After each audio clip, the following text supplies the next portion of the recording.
Evening and welcome to the career shaper.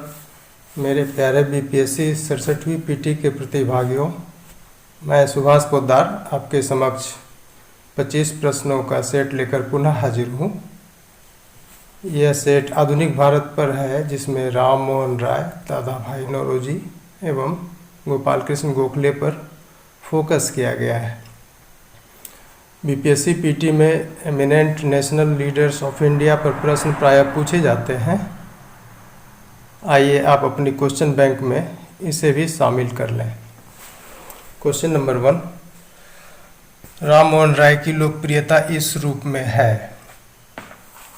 Option देखें, भारतीय पुनर्जागरण के पिता, मानववाद के पैगंबर, आधुनिक भारत के पिता, प्रोजेनिटर।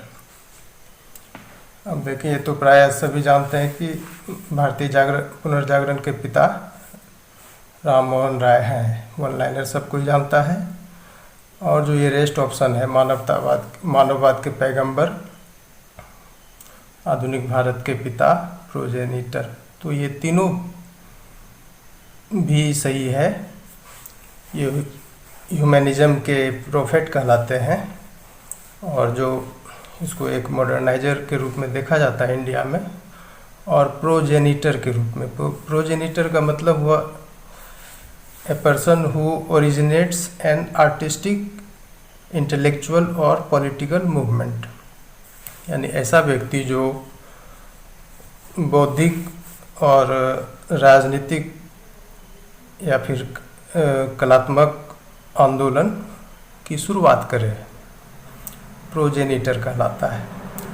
तो इस तरह से ये चारों ऑप्शन सही है, तो आपका आंसर हो जाएगा ई। ये चारों सही है, तो आंसर चला जाएगा ई। क्वेश्चन नंबर 2 देखें, राम मोहन राय के बारे में असत्य कथन की पहचान करें। ऑप्शन देखें, बौद्ध सिद्धांतों का ज्ञान। 1790 के दशक में ईस्ट इंडिया कंपनी की सेवा 1803 ईस्वी, और जनसेवा एवं सुधार 1814, आत्मीय सभा की स्थापना 1815। अगर आपको डेट याद होगा तो इन सभी चीज़ों को पकड़ पा रहे होंगे, और ये चारों के चारों ऑप्शन सही हैं। अब देखिए, 1790 के दशक में उन्होंने नॉर्थ इंडिया में ट्रेवल किया और कुछ समय अपना बिताया हिमालय के रेंज में, हिमालयन क्षेत्र में, जहाँ ऐसा प्रतीत होता है कि उन्होंने बुद्धिस्ट डॉक्ट्रिन को एक्वायर किया, उसकी नॉलेज को प्राप्त किया। 1803 ईस्वी में ईस्ट इंडिया कंपनी की सेवा को स्वीकार किया और उसको दीवान के रूप में डिग्बी से अटैच किया गया, जिन्होंने उन्हें इंग्लिश पढ़ाया और वेस्टर्न लिबरल एजुकेशन में उनका ज्ञानवर्धन किया। और जो एक रैशनलिस्ट थॉट होता है, उससे भी उनको अवगत कराया गया डिग्बी के द्वारा।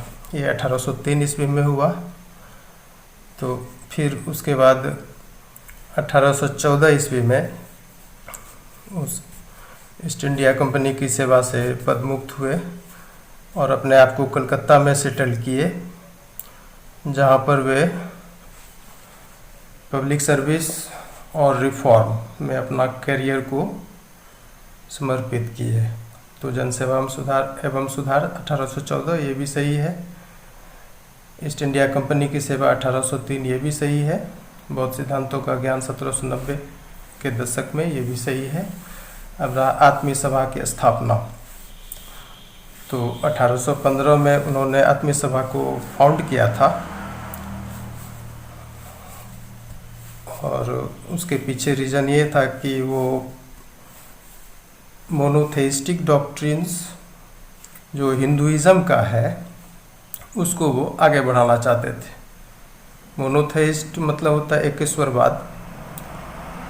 हिंदुत्व का जो एकेश्वरवाद वाला सिद्धांत है, उसको आगे बढ़ाने के लिए आत्मीय सभा का निर्माण किया, फाउंड किया उसको।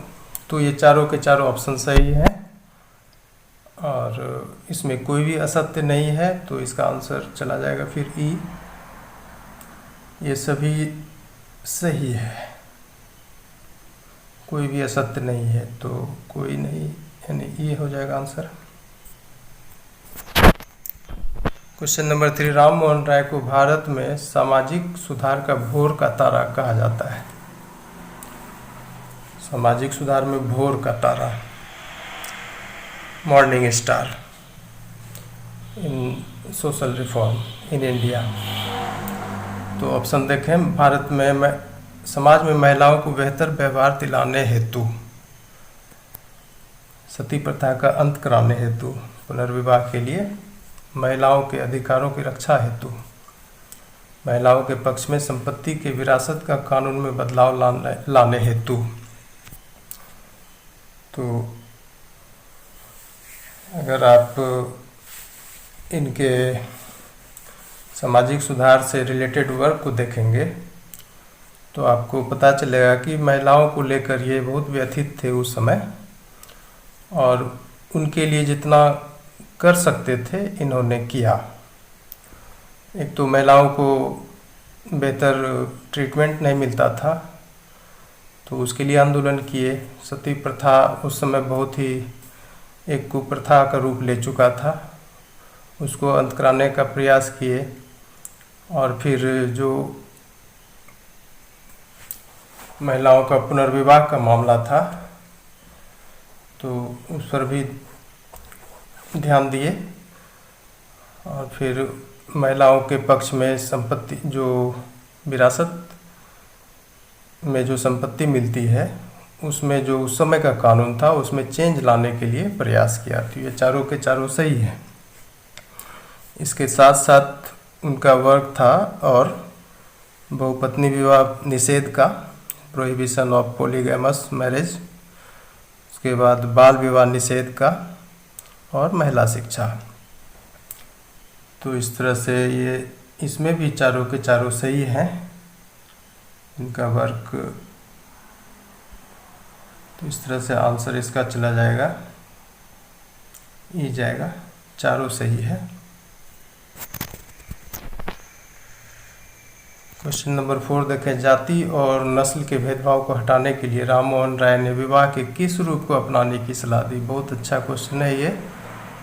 अब जाति और नस्ल का भेदभाव होता था विवाह में, तो उस चीज़ को हटाने के लिए राम मोहन राय के द्वारा जो सलाह दिया गया वो सैव रूप से शादी करने का सलाह दिया गया। तो इसका आंसर हो जाएगा बी, सैव रूप।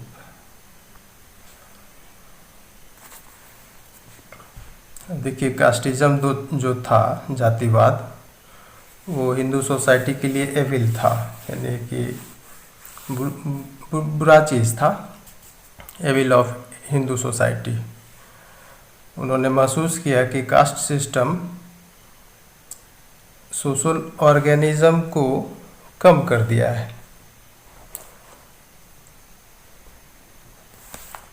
कर दिया था, और मात्र एक बायोलॉजिकल फंक्शन तक सीमित कर दिया था,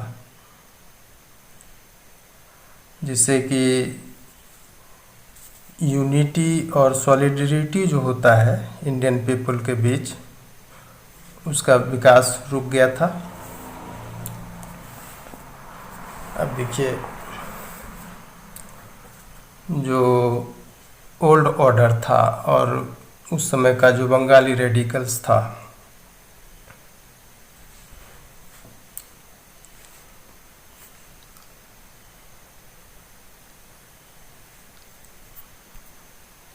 तो अच्छा, ये दूसरा हो गया। खैर, इसका सैव होगा आंसर। क्वेश्चन नंबर 5, धर्म और धार्मिक बातों को लेकर राम मोहन राय थे, क्या थे? धर्म और धार्मिक बातों को लेकर। उपयोगितावादी एक धार्मिक बेंथमाइट, नैतिक धार्मिक विचारक, बुनियादी सच के व्याख्याता। तो इसमें आप देखेंगे ये उपयोगितावादी थे धर्म और धार्मिक बातों को लेकर, और इनका जो एटीट्यूड था रिलीजन और रिलीजियस मैटर को लेकर के वो यूटिलिटेरियन था, यानी उपयोगितावादी था। और यही कारण था कि उनको एक रिलीजियस बेंथमाइट कहा गया। बेंथम से बेंथमाइट हुआ है। बेंथम का भी यही विचारधारा था कि रिलीजन और रिलीजियस मैटर को लेके उपयोगितावादी सिद्धांत अपनाना चाहिए। तो इसका क्या मतलब हुआ उपयोगितावादी? इसमें होता क्या है कि बेसिक ट्रूथ जो होता है किसी भी धर्म का, वो मायने नहीं रखेगा बिना उसके सामाजिक उपयोगिता के। तो इस तरह से एक एथिको रिलीजियस थॉट भी डेवलप होता है। अगर आप सोशल यूजफुलनेस को के एंगल से धर्म और उसकी बातों को देखेंगे तो एक एथिको रिलीजियस थॉट भी डेवलप होता है। तो इस तरह से ABC तीनों सही है। और ये बुनियादी सच के व्याख्याता, बुनियादी सच के व्याख्याता वो नहीं थे। बुनियादी सच का एग्जिस्टेंस तभी वो मानते थे जब किसी रिलीजन या रिलीजियस मैटर का सोशल यूजफुलनेस हो, तभी। तो इन्होंने उपयोगितावाद पर ध्यान दिया, न कि बुनियादी सच पर। तो D गलत हो जाएगा, ABC सही है। तो इसका आंसर हो जाएगा E। ये सही, ये सही और ये सही।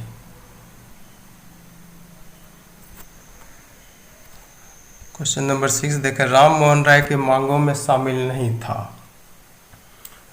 अच्छा प्रश्न है। उनकी मांगे क्या क्या थी और क्या उसमें शामिल नहीं था? तो राम मोहन राय के डिमांड को अगर देखेंगे तो बहुत विस्तृत था। एडमिनिस्ट्रेटिव रिफॉर्म्स को लेकर के उनकी मांग है, जैसे बेटर जुडिशियल सेटअप होना चाहिए, separation of executive from judicial function होना चाहिए, wider share for Indian in the services और लिबर्टी ऑफ प्रेस। तो ये सारी चीज़ें उनकी मांगों में था शामिल। तो इसमें देखिए कि प्रेस की आज़ादी तो होगा ही, सही है।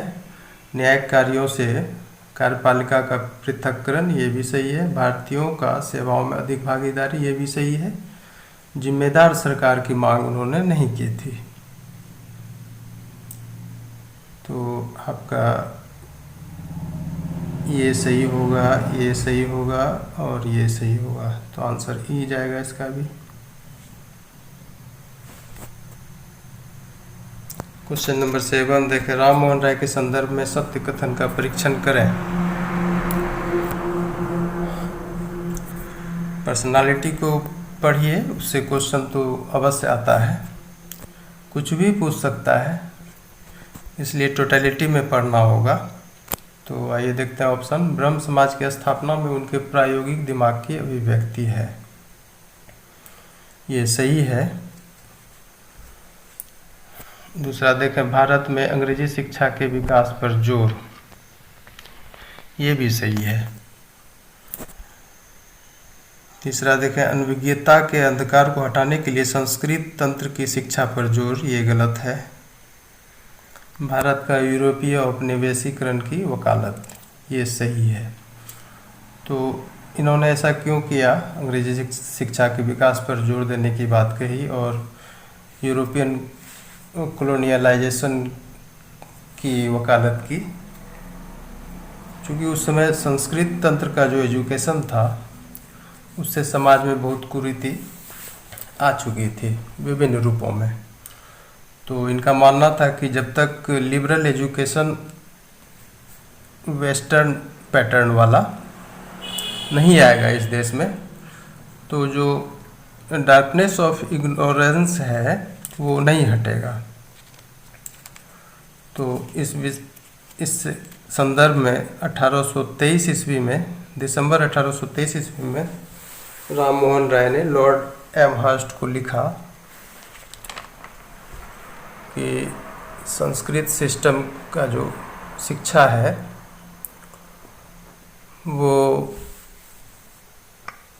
अंग्रेज़ों के लिए बहुत ही साधा हुआ है देश को डार्कनेस में रखने हेतु।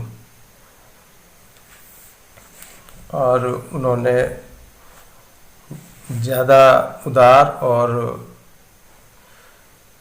एनलाइटेंड सिस्टम ऑफ इंस्ट्रक्शंस को लाने की बात कही, जिसमें कि मैथ्स हो, नेचुरल फिलोसफी हो, केमिस्ट्री हो, ऑटोनॉमी और अदर यूजफुल एनाटोमी और दूसरे साइंस की पढ़ाई हो। और उसमें कुछ यूरोप के जो भद्रजन है जिसमें टैलेंट हो और पढ़ाने की कैपेसिटी हो, उनको एम्प्लॉय देने की बात कही। और एक ऐसा कॉलेज का निर्माण करने की बात कही उन्होंने जिसमें कि बुक्स हो, इंस्ट्रूमेंट्स हो और दूसरे अपैरेटस हो, यानी कुल मिला के मॉडर्न एजुकेशन की बात वो कर रहे थे। और इसलिए चाहते थे कि कुछ दिन यूरोपियन कॉलोनी बना रहे भारत के समग्र विकास के प्रति वो चिंतित थे। इसलिए इसमें कौन कौन सही हुआ, और ये सही हुआ ब्रह्म समाज की स्थापना में उनके प्रायोगिक दिमाग की अभिव्यक्ति है, ये बात सही है। प्रायोगिक दिमाग यानी कि रिलीजन और रिलीजियस मैटर का सिर्फ आंख बंद करके उस पर विश्वास नहीं कर लेना है, बल्कि उसका सोशल यूजफुलनेस देखना है। तो यही हुआ उनका प्रैक्टिकल माइंड, जिसकी अभिव्यक्ति ब्रह्म समाज की स्थापना में थी। तो ए सही है, बी सही है और डी सही है। तो इसका आंसर आपका हो जाएगा ई, ए बी डी सही है। 8 नंबर देखें, स्पेन में एक संवैधानिक सरकार के स्थापित होने पर राम मोहन राय ने कलकत्ता में उत्सव मनाया। कब ऐसा मौका आया?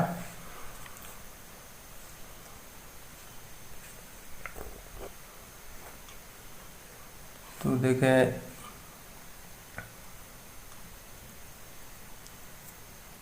ये 1821 ईस्वी था जब एक संवैधानिक सरकार के स्थापित होने पर, कहाँ पर, स्पेन में, राम मोहन राय उस समय कलकत्ता में थे और बहुत खुश होके ही उत्सव मनाया जाता है। तो ये काम 1821 ईस्वी में हुआ।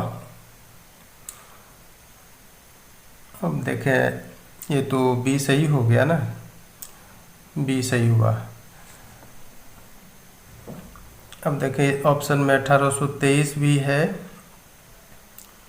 1833 भी है, ये सब उन्हीं से रिलेटेड है। 1823 में राम मोहन राय ने लॉर्ड एमहर्स्ट को लिखा था लिबरल और एनलाइटेंड और वेस्टर्न एजुकेशन इन इंडिया के बारे में। और 1833 में तो वो मर गए और 1821 में जो उन्होंने स्पेन के संवैधानिक सरकार के निर्माण पर उत्सव मनाया, उसके पीछे कारण था कि वो बहुत ही पैशनेट लवर थे, किसके, फ्रीडम और कॉस्मोपॉलिटन सिंपैथीज के। और चूँकि आज़ादी और ये कॉस्मोपॉलिटन सिंपैथी के वो पैशनेट लवर थे, इसलिए कभी कभी वो निराश भी हो जाते थे इस बात को लेकर के कि अगर कहीं पे इस चीज़ को दबाया गया है। जैसे कि एक होली अलायंस पावर हुआ करता था उस समय, जारिस्ट रसिया, ऑस्ट्रिया और प्रूसिया को मिला करके एक होली अलायंस पावर बना था, जिन्होंने पॉपुलर मूवमेंट जो नेपल्स में हुआ था उसको क्रश कर दिया था। तो इस बात से वो बहुत नाराज़ हुए थे और यही कारण था कि जो स्पेन में कॉन्स्टिट्यूशनल गवर्नमेंट बना तो वो बहुत खुश हुए और उत्सव मनाए। तो आंसर 1821 ईस्वी होगा। क्वेश्चन नंबर 9, दादा भाई नौरोजी को द प्रॉमिस ऑफ इंडिया किसने कहा? दादा भाई नौरोजी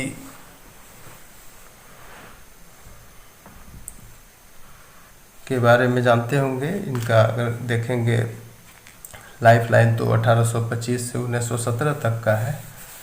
इनका जन्म खड़क में हुआ था, महाराष्ट्र में, और ये एक गरीब पारसी पुजारी के घर पैदा हुए थे। तो देखें ये द प्रॉमिस ऑफ इंडिया दादा भाई नौरोजी को किसने कहा?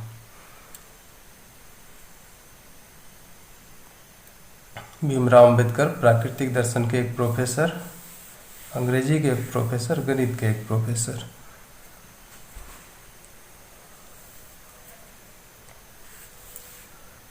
तो ये जब एल्फिंस्टन कॉलेज में पढ़ रहे थे तो वहाँ के इंग्लिश प्रोफेसर ने इनके बारे में कहा द प्रॉमिस ऑफ इंडिया।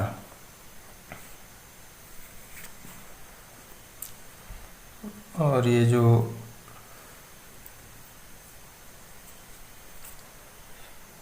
इनकी प्रतिभा को देखते हुए ऐसा कहा उन्होंने, इंग्लिश के प्रोफेसर ने। इसका आंसर सी हो जाएगा।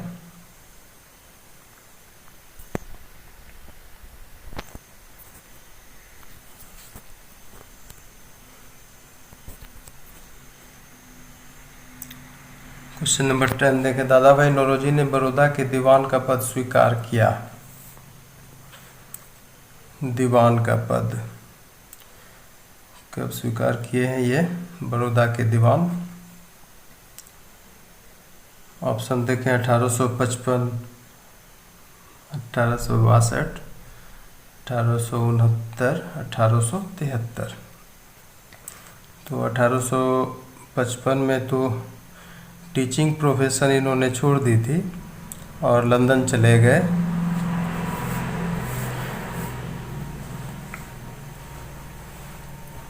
एक पारसी फर्म में पार्टनर बन के वो लंदन चले गए थे 1855 में, और फिर 62 में वो फिर ये कामाज छोड़ दिए, यानी जिसमें गए थे फर्म में, और फिर अपना बिजनेस शुरू किए, लेकिन उसमें सफलता नहीं पा सके। तो इस तरह से 1873 में ये बड़ौदा के दीवान के पद पर आए। इसका आंसर डी हो जाएगा।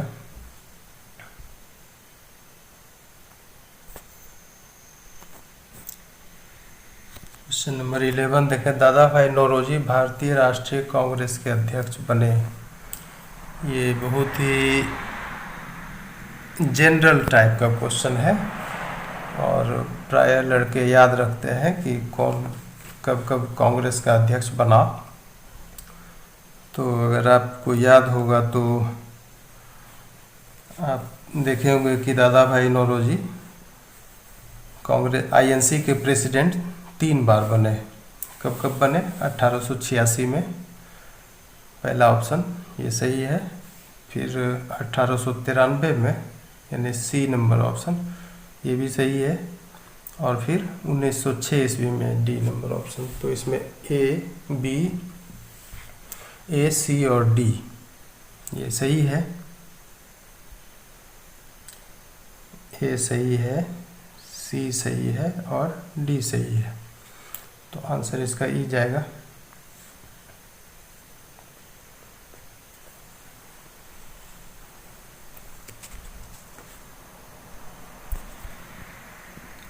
क्वेश्चन नंबर 12 देखें। दादा भाई नौरोजी प्रथम भारतीय थे जो हाउस ऑफ कॉमन्स के सदस्य बने।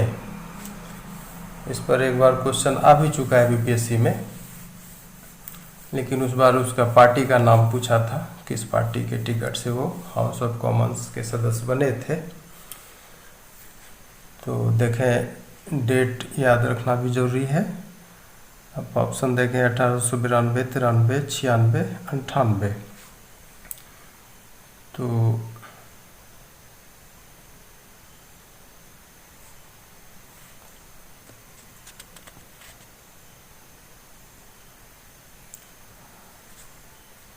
ये 1892 ही था जब ये लिबरल पार्टी के टिकट से फिन्सबरी से ये मेंबर चुने गए हाउस ऑफ कॉमन्स के। और ये जो ऑप्शन है 1893, ये तो दूसरी बार जब आईएनसी के प्रेसिडेंट बने थे तब ये 1893 में बने थे दूसरी बार, तो इसका आंसर हो जाएगा ए। 1892 में लिबरल पार्टी के टिकट से फिन्सबरी से चुने गए थे हाउस ऑफ कॉमन्स के लिए।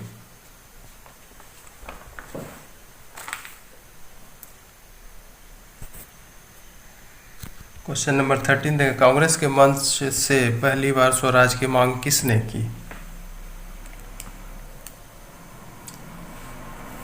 अब देखें, ऐसे तो स्वराज के संदर्भ में तुरंत याद ये आ जाता है कि स्वराज मेरा जन्मसिद्ध अधिकार है और मैं इसे लेकर रहूँगा। ये तिलक का था, स्लोगन था जो स्वराज के बारे में वो रेज किया था, नारा लगाया था। और तिलक ऐसा पहला आदमी था नारा लगाने वाला कि Swaraj is my birth right and I shall have it. लेकिन जब कांग्रेस आंदोलन अपने किशोरावस्था से निकला तो नौरोजी ने स्वराज की मांग की। तो ये पहले व्यक्ति थे जो कांग्रेस के मंच से स्वराज की मांग किए थे। 13 का सी हो जाएगा।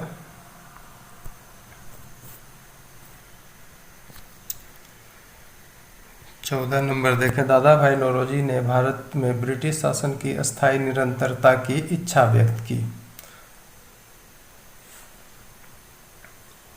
अस्थायी निरंतरता ब्रिटिश शासन की, नौरोजी भी ब्रिटिश शासन चाहते थे।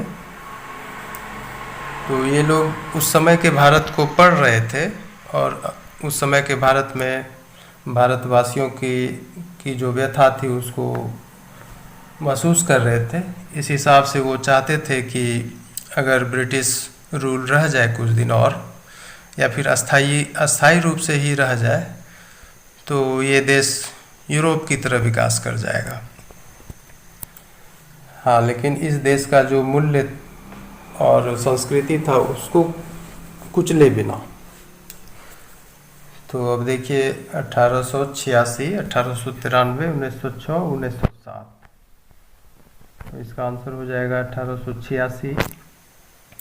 ये कलकत्ता सेशन था 1886 का। ये नौरोजी भारत में ब्रिटिश शासन से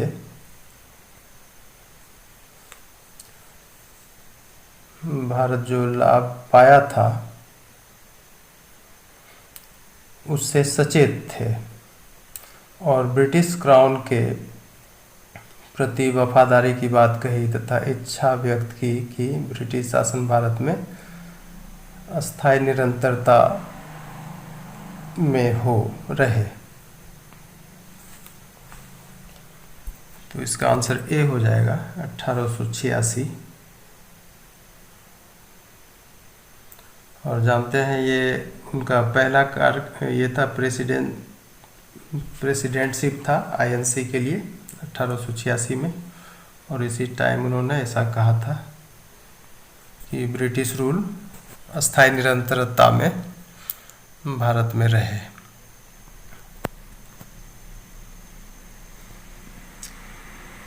और इसका जो ऑप्शन था फिर 1893 ये सेकेंड टाइम, और फिर 1906 ये थर्ड टाइम आईएनसी प्रेसिडेंट थे। जबकि 1906 में इन्होंने क्या मांग की थी, यूके या उपनिवेशों के समान स्वराज की बात की थी 1906 में, जब ये प्रेसिडेंटशिप में थे आईएनसी के। और जब वो ब्रिटिश रूल के पक्ष में आए तो स्वाभाविक है कुछ आलोचना भी हुआ होगा, तो उन्होंने क्लियर किया कि मैं पक्ष की नहीं बल्कि न्याय की मांग करता हूँ। और ऐसा इसलिए उन्होंने किया कि नौरोजी को ब्रिटिश चेतना यानी सेंस, जो जस्टिस और फेयर प्ले का होता है, उस पर विश्वास था। और वो चाहते थे कि भारतीय ब्रिटिश नागरिक हैं और सभी ब्रिटिश नागरिकों के अधिकारों के लिए संदर्भित हैं तथा दावेदार हैं।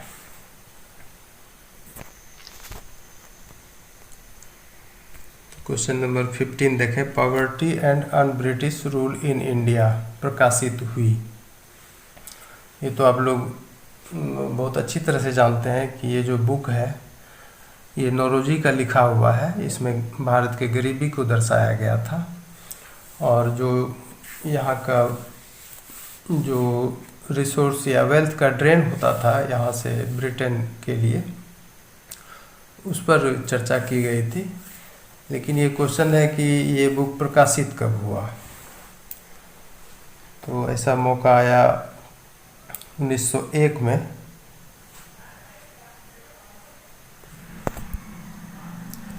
आंसर इसका बी हो जाएगा। 1901 में इसको प्रकाशित किया गया था। ये नौरोजी ऐसा पहला व्यक्ति थे जो भारतीयों और ब्रिटिश लोगों का ध्यान आकर्षित किए थे कि कैसे इंडिया से ग्रेट ब्रिटेन वेल्थ का ड्रेन होता है। ये पहला व्यक्ति थे। तो आइए क्वेश्चन नंबर 16। इंग्लैंड में दादा भाई नौरोजी ने ब्रिटिश नागरिकों के समक्ष भारतीय मुद्दों को किसके माध्यम से जोर शोर से रखा। अब देखिए, इंग्लैंड में नौरोजी ने ब्रिटिश नागरिकों के समक्ष भारतीय मुद्दों को जोर शोर से रखा, ब्रिटिश पब्लिक के सामने इंडियन इश्यूज़ को। तो उस माध्यम किसको बनाया अपनी बात रखने का, उसी पर क्वेश्चन है। तो इसमें आपको ये जो इंडियन एसोसिएशन है, पहला option, B London Indian association, C East India association, D Bombay association. तो इन्होंने अपनी बात लंदन इंडियन एसोसिएशन और ईस्ट इंडिया एसोसिएशन के माध्यम से रखा था। और 1855 से 69 तक वे इंग्लैंड में ही थे। और इस तरह का जो कदम उन्होंने उठाया, यानी इंडियन इश्यूज़ को ब्रिटिश पब्लिक के सामने रखा, तो इस लिहाज से वे भारतीय नायक बन गए थे। तो इसका आंसर हो जाएगा आपको ई, यानी कि ये भी सही है और ये भी सही है। ये सब अच्छा प्रश्न है, कमीशन के स्टैंडर्ड का है, पूछ सकता है। Question number 17। Bombay association Bombay presidency में अपने प्रकार का प्रथम राजनीतिक संगठन था। दादा भाई नौरोजी ने इसकी स्थापना की। अब देखिए, जिस समय प्रेसिडेंसी हुआ करता था तो उसमें एक बॉम्बे भी था, बॉम्बे प्रेसिडेंसी, और वहाँ पर एक ऐसा पहला पॉलिटिकल ऑर्गेनाइजेशन ने आकार लिया जिसका नाम बॉम्बे एसोसिएशन रखा गया, और इसकी स्थापना भी दादा भाई नौरोजी ने की थी। तो कब की थी ये जानना है।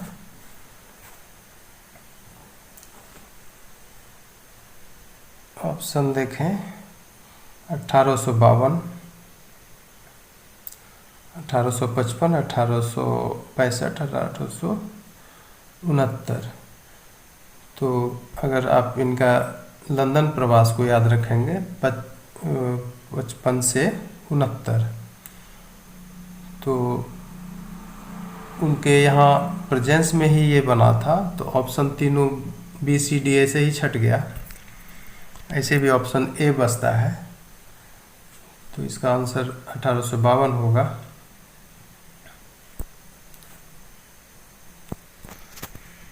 क्वेश्चन नंबर 18, अगर कभी व्यक्ति में कोई दिव्य है तो वो दादा भाई में है, किसने कहा। आप जानते हैं कि स्टेटमेंट बेस्ड भी क्वेश्चन आता है, तो ऐसा सब स्टेटमेंट आपको याद भी करना होगा। तो दादा भाई के बारे में प्रशंसा वाला ये स्टेटमेंट है। तो ऐसा इस तरह की प्रशंसा किसने की। तो ये गोखले थे जी, गोपाल कृष्ण गोखले, जिन्होंने कहा था कि if ever there is the divine in man, it is in दादा भाई।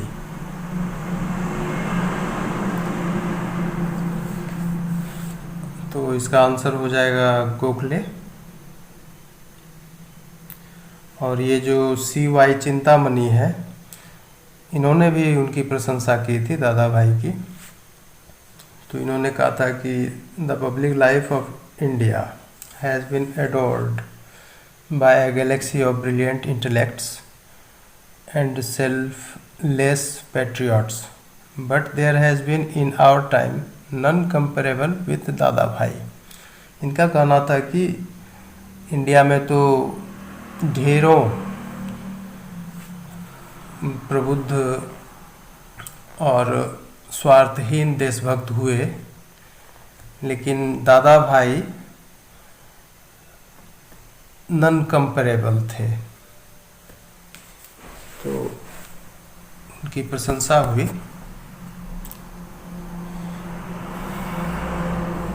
और दादा भाई को इंडियन ग्लैडस्टोन भी कहा जाता था, क्योंकि इंडियन हिस्ट्री में वो बहुत यूनिक फिगर बन के उभरे थे। तो इसलिए उनको इंडियन ग्लैडस्टोन भी कहा जाता है।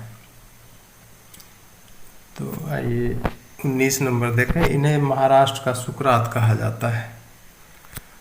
महाराष्ट्र का सुकरात। अब देखिए, ये कौन हो सकते हैं महाराष्ट्र के सुकरात साहब। तो ये थे महादेव गोविंद राणाडे, जिसके फॉलोवर गोपाल कृष्ण गोखले थे। और उस गोपाल कृष्ण गोखले का मतलब एक तरह का पुपिल बने कौन, गांधी जी। तो इसका आंसर हो जाएगा सी, महादेव MG राणाडे।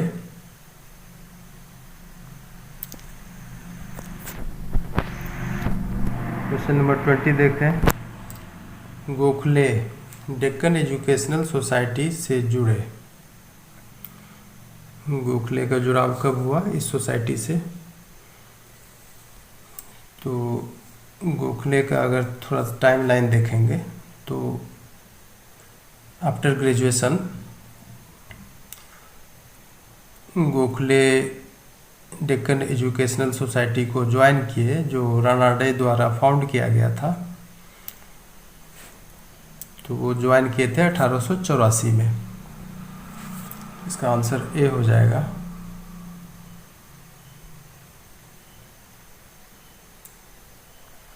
अब देखिए देखिए दूसरा ऑप्शन जो है 1897। तो 1897 में गोखले मिस्टर वाचा के साथ सेलेक्ट किए गए थे एक गवाही देने के तौर पर। किसके समक्ष? वेलबे कमीशन के समक्ष। और किस विषय पर? तो इंडियन एक्सपेंडिचर पर।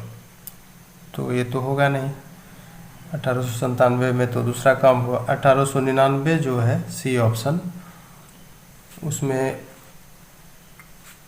कांग्रेस के प्लेटफॉर्म पर इलाहाबाद सेशन में गोखले का प्रथम बार वहाँ पर अपीयरेंस हुआ 1899 में। और ये जो डी नंबर 1902 ईस्वी है, गोखले बीएलसी में चुने गए, बॉम्बे लेजिस्लेटिव काउंसिल में चुने गए 1902 ईस्वी में। और उसके बाद वो इंपीरियल लेजिस्लेटिव काउंसिल के लिए भी चुने गए थे। तो इसका आंसर 1884 होगा। ये क्वेश्चन नंबर 21 देखें। गोखले के संदर्भ में सत्य कथन है। वो गोखले ऑप्शन देखें। नमक की 3 पैसे की टोकरी 5 आने में बेची जाती है। ये जब उन्होंने नमक कानून पर हमला बोला था तो तब ऐसी बात उन्होंने कही थी। भी देखें। कांग्रेस का संयुक्त सचिव बंगाल विभाजन से उत्पन्न स्थिति से ब्रिटिश नागरिकों को शिक्षित करने लंदन गए और लेमेंटो रिफॉर्म के सूत्रीकरण में महती भूमिका निभाई। तो गोखले का अगर आप जीवनी पढ़ेंगे तो बहुत सारी बातें आपको उसमें से सामने आएंगी। तो उस संदर्भ में आप देखेंगे तो ये चारों के चारों ऑप्शन सही है। ये जो नमक कानून पर हमला था, जब वो बीएलसी में थे, बॉम्बे लेजिस्लेटिव काउंसिल में, तो उन्होंने साल्ट टैक्स पर अटैक किया था। और अटैक करते हुए ही ऐसा स्टेटमेंट दिया था कि ये 3 पैसे की टोकरी 5 आने में बेची जाती है। तो अब देखिए, पैसा और आना समझते हैं ना। 100 पैसा का 1 रुपया हुआ, जबकि 16 आने का 1 रुपया होता है। तो आप समझ जाइए कितना अधिक में बेचता था। और फिर ये बी नंबर देखें। आईएनसी बनारस सेशन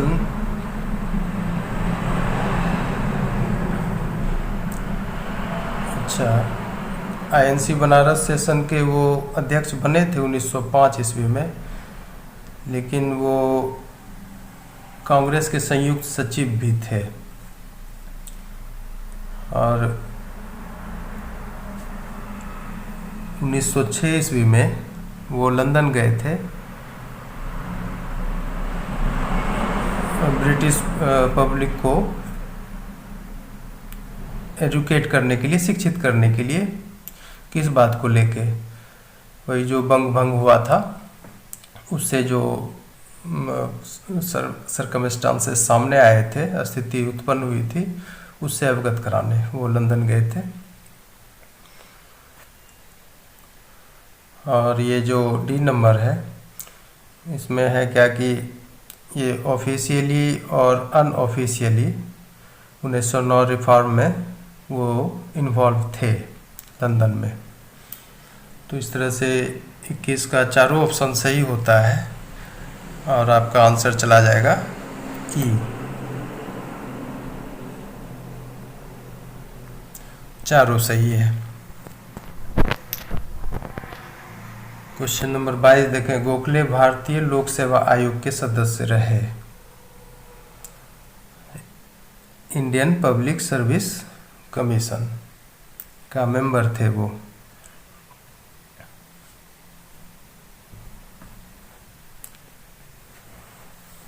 तो कब थे?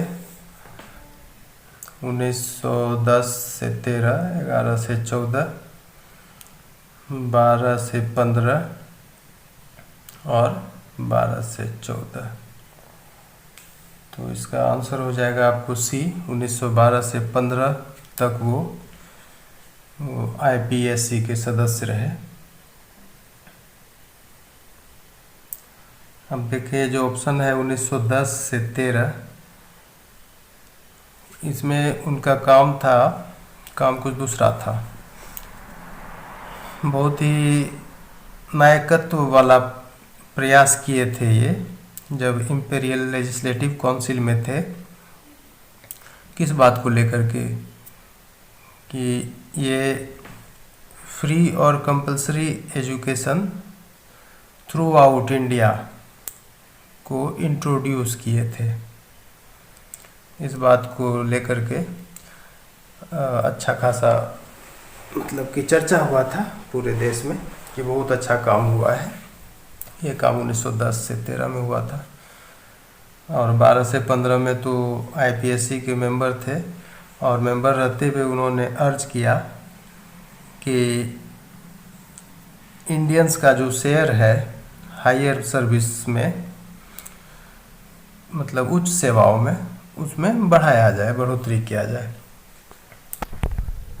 तो इसका आंसर हो गया 1912 से 15 सी।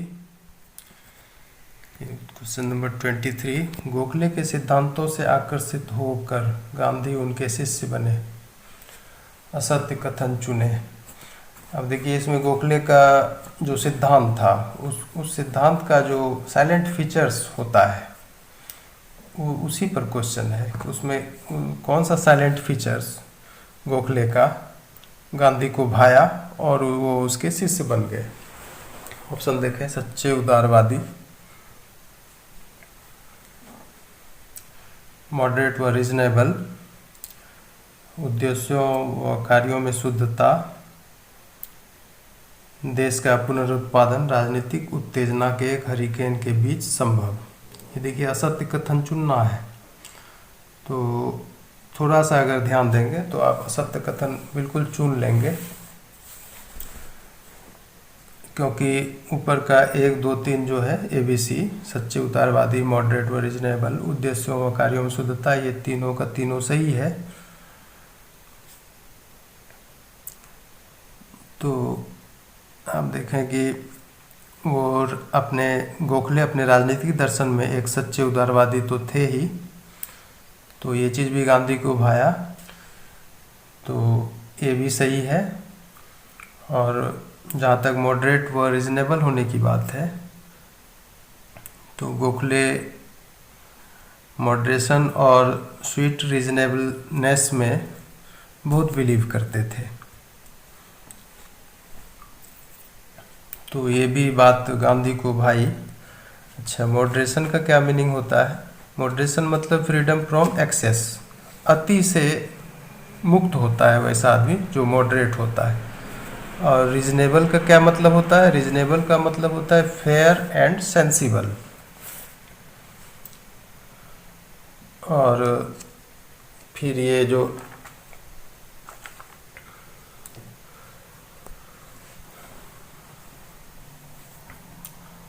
उद्देश्यों व कार्यों में शुद्धता तो था ही, मतलब कि जो मीन्स एंड का जो सिद्धांत होता है उसमें प्यूरिटी रहना चाहिए, तो प्यूरिटी की बात उद्देश्यों और कार्यों में थी गोखले के सिद्धांतों में और उससे आकर्षित हुए Gandhi.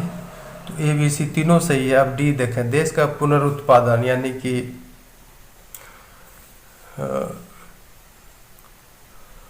Regeneration of the country, देश का पुनरुत्पादन। उनका कहना था कि देश का उत्पादन प्राप्त नहीं किया जा सकता किस स्थिति में? ये पॉलिटिकल एक्साइटमेंट के एक हरिकेन के बीच में इसे प्राप्त नहीं किया जा सकता, यानी regeneration of the country could not be achieved amid a hurricane of political excitement.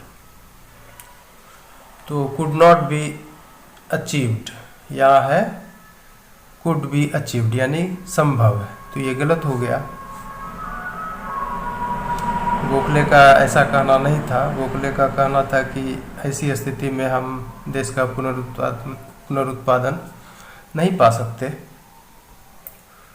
तो इस तरह से इसका आंसर हो जाएगा डी हो जाएगा। असत्य कथन यही है।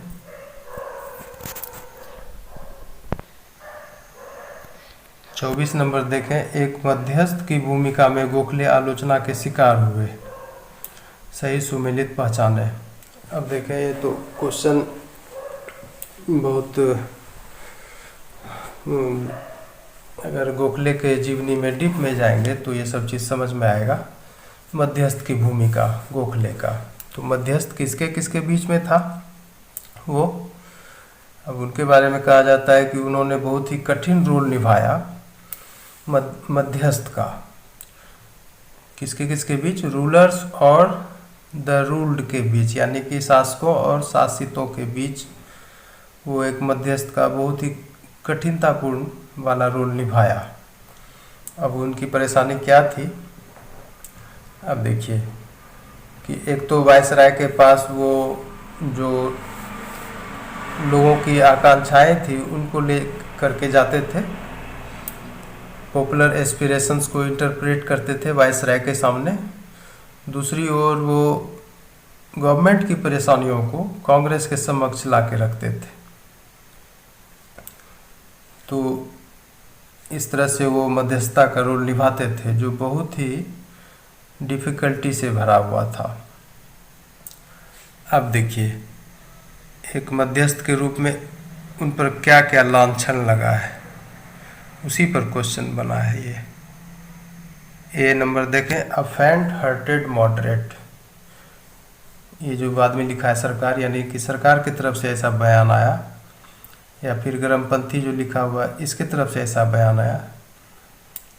ये मोरले, मिंटो, ये सब बयान देने वाले हैं और इधर बयान है। तो इसमें से आपको क्या चुनना है? सही सुमेलित पहचानना है कि किसने कैसा कहा। तो ए नंबर पर अगर ध्यान देंगे, अ फेंट हार्टेड मॉडरेट किसने कहा?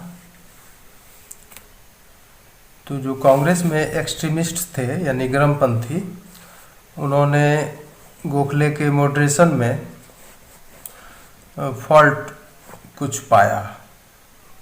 मतलब गरमपंथियों की नज़र में उनमें मॉडरेशन होने का जो भाव था उसमें कुछ फॉल्ट पाया, और इस हिसाब से उन्होंने बयान किया कि ये एक फेंट हार्टेड मॉडरेट है। तो ये तो गलत हो गया, ये गरमपंथी का कहना था। अब दूसरा देखें, ए सेडिशनिस्ट इन डिस्गाइज। अब देखिए, दूसरी तरफ सरकार कई मौक़ों पर गोखले पर ये आरोप लगाया कि ये एक्सट्रीमिस्ट के व्यूज़ को होल्ड करता है, यानी कहलाता तो है नरमपंथी, लेकिन गरमपंथी के दृष्टिकोणों को भी रखता है, ऐसा सरकार का कहना था। कई मौक़ों पर उनके ऊपर चार्ज लगाया था ऐसा, और ऐसा कहते हुए उनको अ सेडिशनिस्ट इन डिस्गाइज कहा था। सेडिशन मतलब होता है कि प्रताड़ित करना। तो इस तरह से ये बी भी गलत हो गया, ये सरकार का कथन था, तो ये भी गलत हो गया। अब सी नंबर देखें, एक बच्चा है जो दोयम दर्जे के आयरिश मैन की तरह चिल्लाता है, मोरले। अब देखें,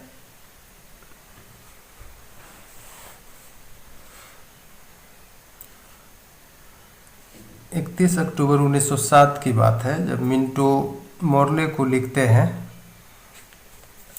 गोखले के बारे में कि एक पार्टी मैनेजर के रूप में वो एक बच्चा है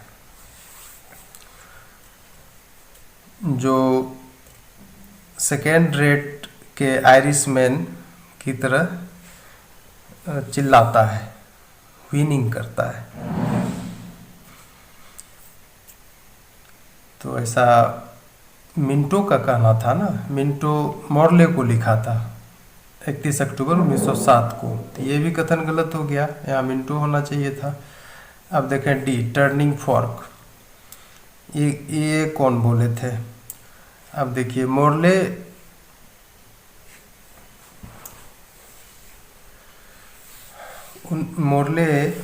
गोखले पर अविश्वास किए और अविश्वास करते हुए उन्होंने डिस्क्राइब किया उनके बारे में कि ये एक टर्निंग फॉर्क की तरह है। तो ऐसा मोर्ले ने कहा था टर्निंग फॉर्क, तो ये भी गलत हो गया। तो इस तरह से चारों ऑप्शन गलत साबित हुए और आपका आंसर फिर यहाँ पे ई चला जाएगा। All options are incorrect.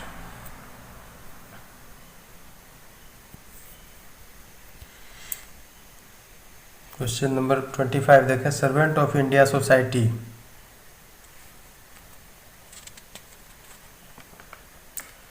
Servant of India Society ने किस सामाजिक कार्यकर्ता को प्रशिक्षित किया है?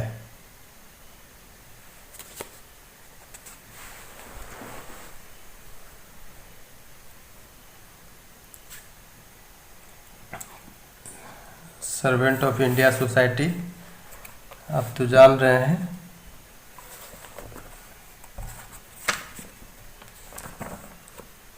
उसमें जो सोशल एक्टिविस्ट हुआ करते थे उनमें कौन कौन थे?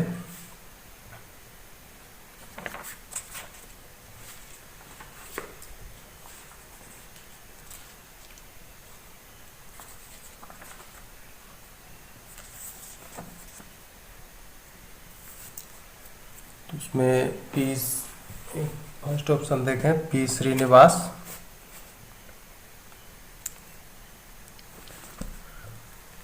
जी के देवधर, एन.एम. जोशी और पंडित हृदयनाथ कुंजरू।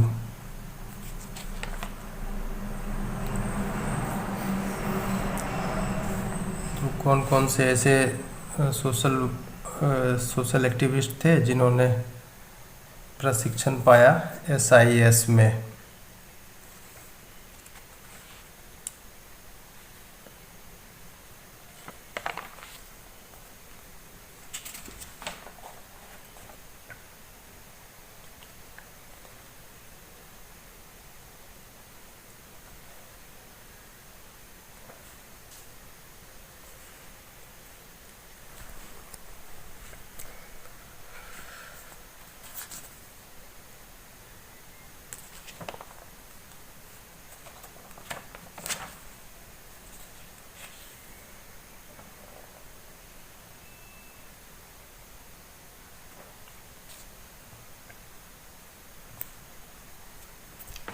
इसका भी आंसर ई जाना चाहिए।